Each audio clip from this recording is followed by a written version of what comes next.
Bonjour à tous. Alors, il y a je mettrai quelques images dans la vidéo et à votre avis, quel âge donneriez-vous à cette... bon, tout est déjà dans le titre, donc voilà, c'est pour par la scope. Donc, à votre avis, si vous n'avez pas vu le titre, vous avez déjà vu la vidéo, alors, à votre avis, qu'est-ce que c'est? C'est une petite adolescente japonaise. Bon, comme on voit souvent, parce que bon, les Japonais, hein, ils sont un peu bizarres. Au centre et dans les entournures. Mais en fait, cette petite adolescente, c'est un homme. C'est un homme qui a 42 ans. Eh ouais, bon, oh putain, on aura l'air beaucoup plus pourri, beaucoup plus rabougri. 42 ans. Donc cet homme s'appelle Takuma Tani. Il est né en 1977. Donc il a quasiment 42 ans. 43 c'est cette année en 2020. C'est un chanteur à la base et il adorait le cosplay, donc il a commencé à porter des vêtements de petite fille.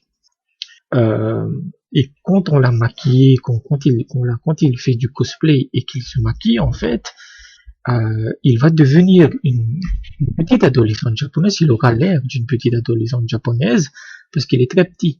Il mesure 1m62 pour 47 kg. Ce qui fait que même ses pieds sont ceux d'une petite fille. Et donc, je voulais juste parler de ça parce qu'il y a souvent des histoires de ce genre. C'est-à-dire que moi, j'avais vu il y a quelques années une femme quasiment de 60 ans. Tu la regardes, c'est une bombasse de 30 ans, quoi. Voilà. Mais voilà, c'est hallucinant de voir que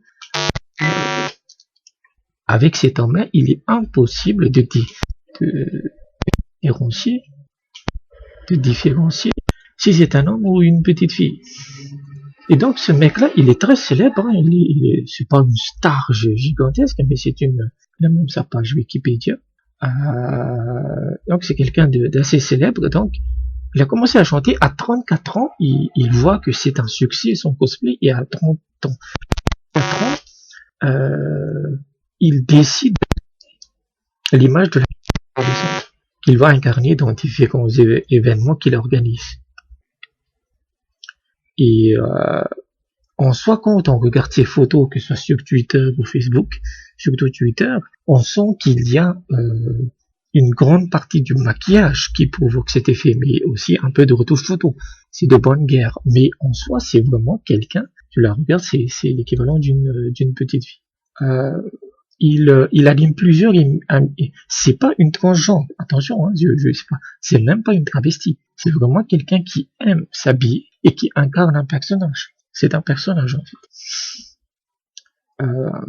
Il officie toujours en tant que chanteur, il est musicien, il est animateur d'émissions de télévision, et pire, il a même créé sa propre ligne de vêtements de féminin qui s'appelle Atuko Sweat Tokyo. Et là, cette ligne s'inspire des vêtements qu'il porte lui-même. Voilà.